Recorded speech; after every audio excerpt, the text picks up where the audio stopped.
acuerdo. Repasemos esto de nuevo para ver si entiendo bien la situación. Tú eres niña. Generar otras retóricas, otros discursos, otras formas de pensar es importante. Si yo no me veo como productora o no me concibo como asalariada. Oh, Dios mío, no entiendo bien la situación. O quien está buscando trabajadores y trabajadoras no me ve, pero no me ve, entonces es imposible. Ahí hay un cambio cultural que es fundamental hacer y que hay que hacer con la gente del medio rural y del agro. Ahora, también el salario es muy importante, ¿no? Sí, la dimensión salarial, lo que vos vas a encontrar en el agro no es tanto que dos personas con la misma tarea tengan salarios diferentes, ¿no? No es tanto eso, sino que a las mujeres se las emplea para tareas que tienen menores salarios y además se las emplea en trabajos más precarios y más inestables. Eso termina configurando un salario más bajo, ¿no? Pero no es que a la misma tarea, no es lo característico que a la misma tarea hayan salarios diferentes. Eres niña. Quiero una oportunidad de probarme a mí misma. Como por ejemplo, ¿qué roles cumplen cada Y bueno, ¿Qué tipo de...? Perdón. No, eso, ¿qué tipo de roles cumplen en las tareas del agro? Ahí tenés, por un lado, lo que es ya más división sexual del trabajo, y entonces las mujeres más empleadas, por ejemplo, en tareas de servicio, en la ganadería, en tareas vinculadas a la cocina, aunque terminan saliendo al campo, ¿no? Siempre terminan saliendo al campo, pero más vinculadas como al servicio, a la cocina, y después dentro de las estructuras en los roles menos especializados. En 185 años nunca hemos tenido una cadete mujer. Pero así están las tendencias en estos días. Después de todo, hay mujeres cantantes, mujeres conductoras. Difícilmente vas a encontrar una capataza o una supervisora. Y después dentro de los distintos rubros vas a encontrar que van a estar en la cosecha, en algunos roles de la hortifruticultura, pero siempre más concentradas en los roles más zafrales. El uruguayo es manso, sí. No sé si nos siguen diciendo los suizos de América o la Suiza de América, no sé, a esta altura del campeonato. Y nos comemos el cuento mientras nos meten la mano en el bolsillo hasta el codo. Yo quiero hablarte de la ley 18.033.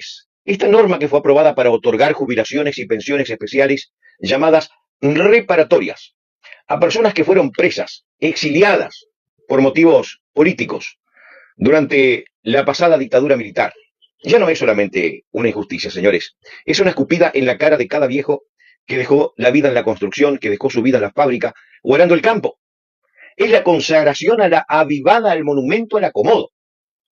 Y sobre todo la prueba de que en este país, si haces las cosas mal, te termina yendo mejor que si sos, yo qué sé, un tipo derecho. Vamos a empezar por el principio para que después no me vengan con los cuentos de hadas de todos los días.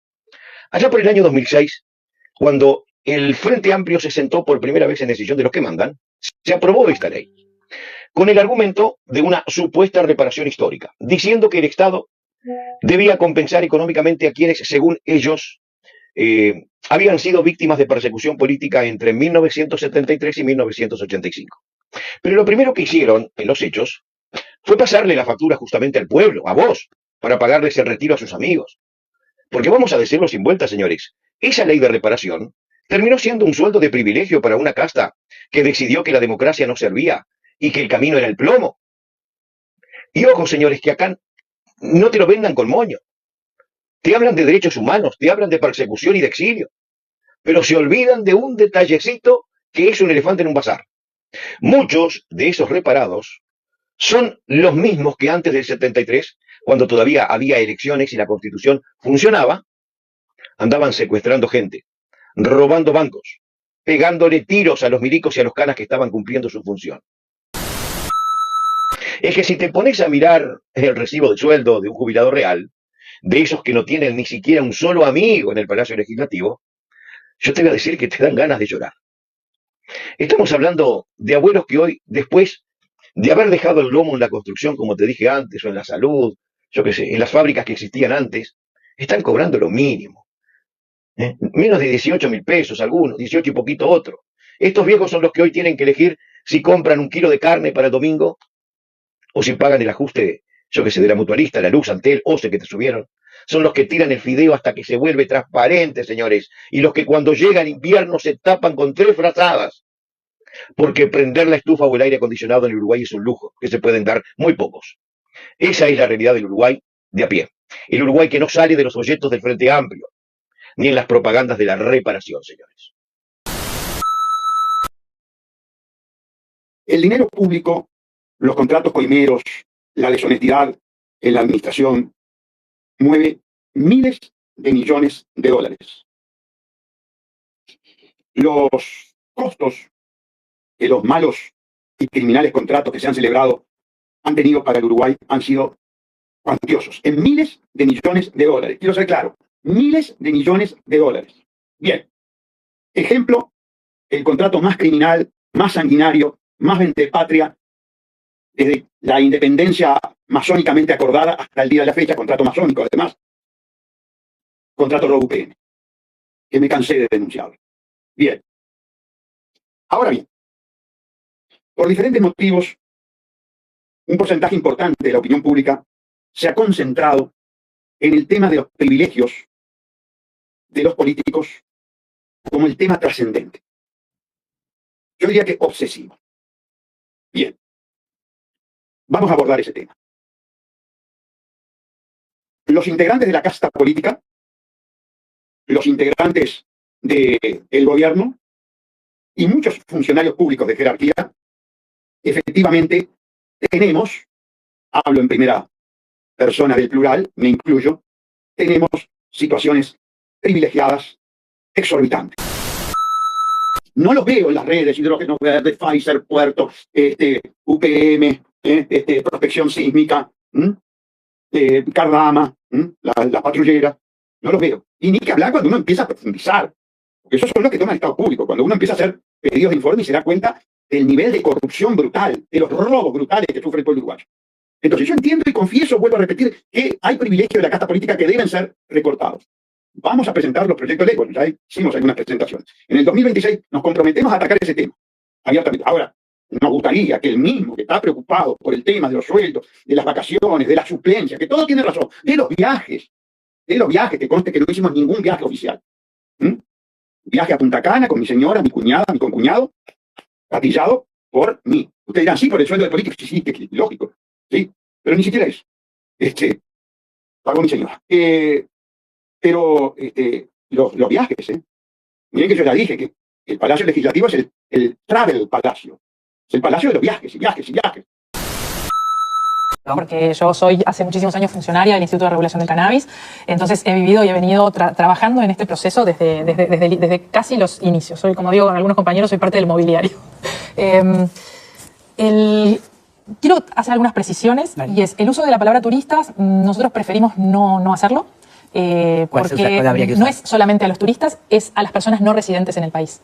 Hoy en día, para comprar cannabis hay que registrarse en alguna de las 3 vías de acceso previstas por la ley 19.172, que son el cultivo doméstico, los clubes de membresía y los adquirentes de farmacia.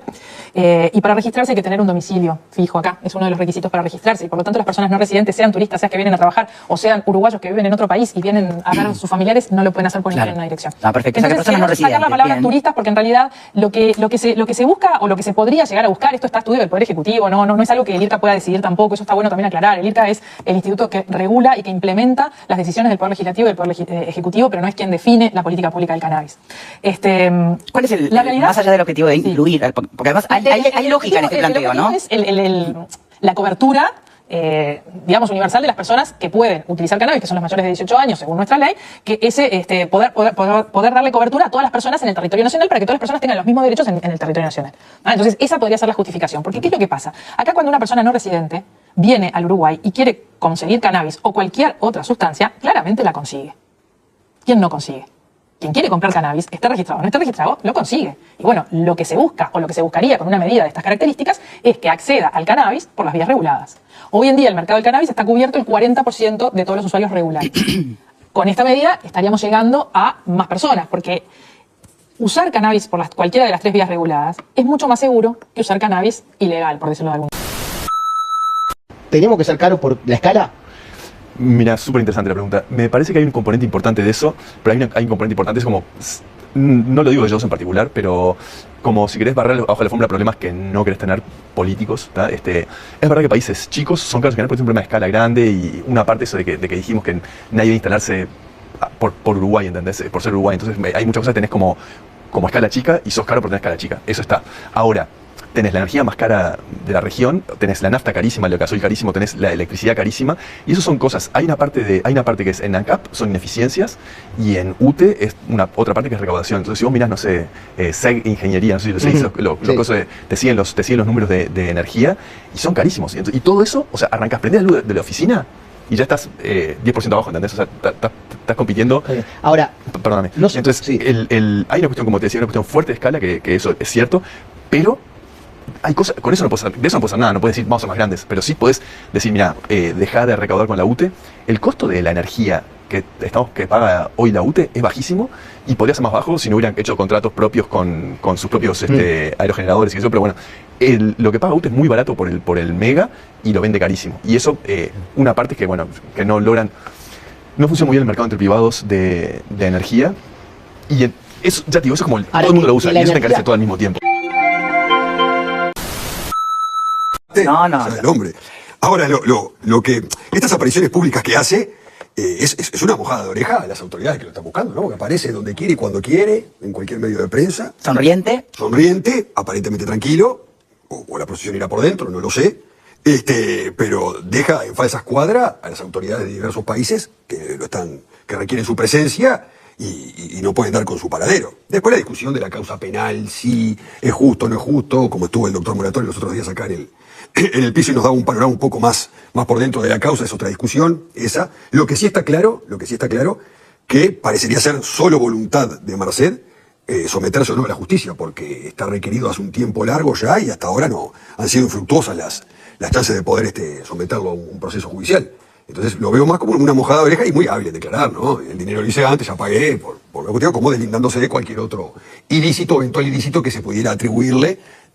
De hecho, en la causa por la cual está... Bueno, pero él, pero él en la entrevista que dio Santo y Seña, no hablaba de que dejó de trabajar, de lo que trabajaba. No. De hecho, él mismo confiesa dedicarse a algo ilícito. En esa nota.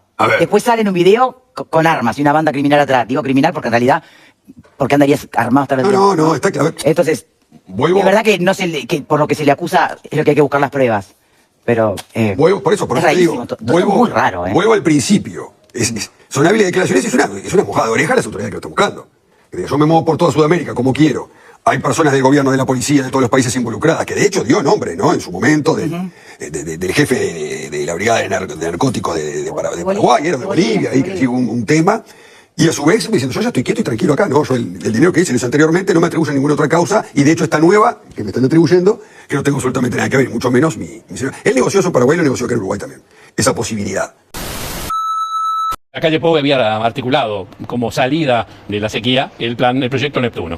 Ese proyecto no tuvo el acuerdo Frente Amplio, no lo tuvo de Orsi. La calle siguió, firmó el contrato, comprometió el futuro, y Orsi cuando sumó, lo primero que hizo fue anular ese contrato con ese objetivo de la toma de agua del Río de la Plata y la planta potabilizadora en Arasatí, en San José. Se sentó a negociar con la empresa, con el consorcio de aguas de Montevideo, todavía está negociando, todavía no firmaron el nuevo contrato que reorienta, digamos, lo acordado. La planta no se va a hacer en Arasatí, se va a hacer en Aguas Corrientes, la planta potabilizadora y otro tipo de cosas, y no va a haber toma, ya que esa nueva planta se va a abastecer del río Santa Lucía. El tema es que pasaron 9 meses, no se firmó el contrato. Después que se firme el contrato, tiene que ir al directorio de OCE, después que va a OCE, va al Tribunal de Cuentas, y después se empezarían a articular algunas de las obras. Y por carril aparte, va la decisión del gobierno de complementar estos cambios de Neptuno con la represa de Casupá. Pero Casupá recién el lunes OCE empieza a recibir los postulantes para competir por la construcción, y como en términos jurídicos dice, bien corrida la represa de Casupá, va a disponer agua avanzada la futura administración de gobierno, no esta, la próxima, y no al principio. Al principio probablemente esté terminada y con algo de reserva de agua. Y el tema es que ya hay algunos indicadores, hoy lo hablaba con el profesor Serra, lo hablaba con Mario Videgain, otro meteorólogo, ya está afectada la cuenca de Santa Lucía, no en forma grave, pero hay señales de atención. El tema es que no hemos podido aumentar las reservas de agua. Queda claro que la dilatoria entre idas y vueltas expone al país a por lo menos un tiempo donde vamos a seguir con la vulnerabilidad ahí a flor de piel. Porque se podía haber cambiado el proyecto, está bien, eso le habían pedido al gobierno que no firmara, pero digo, la ejecutividad para resolver los cambios debería haber marchado un poco más rápido sabiendo los tiempos que tienen este tipo de cosas. El actual gobierno está perdido, ¿no? Además, las autoridades actuales de la ¿Está perdido enseñanza. en qué sentido? En el tema de educación, vos viste que se habla poco, no es un tema que hemos hablado de cualquier tema menos de la educación, no está en la polémica genuina de aporte, de conciliación, de política de Estado. Lo que están haciendo es desarmar parte de lo que encontraron de la administración anterior y nadie le está pasando. Si vos ves esta preocupación, nadie le está pasando al presidente Orsi, cuando tanto se habló en campaña electoral de las mejores en la educación, no le está pasando la factura, no pagan los costos. ¿Por qué? Porque a la gente no le interesa lamentablemente el tema educativo. Algunas opiniones de gente que estuvo ligada a la administración anterior, que presidió Robert Silva, decía, es una vergüenza el desguace sin criterio técnico que se está haciendo de lo hecho por la administración pasada. Hoy los sindicatos, nos decían, están dirigiendo nuevamente la educación y eso siempre sesga todas las cuestiones para el lado de los trabajadores y como consecuencia los alumnos y el aprendizaje son los eternos postergados. Estamos estancados. Si bien hay mejoras, nos decía otro especialista que consultamos sobre el tema, en cuanto a permanencia y culminación del ciclo educativo, las mejoras son tan chiquitas y son tan pasmosamente lentas, nos decía, que nos ubican en los peores de la clase del contexto latinoamericano. Tenemos alerta roja en cuanto a la permanencia de la culminación del bachillerato. Tenemos 700.000 jóvenes entre 18 y 29 años que no han terminado el bachillerato. 700.000 jóvenes. ¿Cuál va a ser la defensa? ¿Cuál es la capacitación laboral cuando empieza a avanzar con mucho más profundidad el tema de la inteligencia artificial o la modernización del trabajo, la capacitación, o si vos querés exportar servicios, tenés que tener gente capacitada?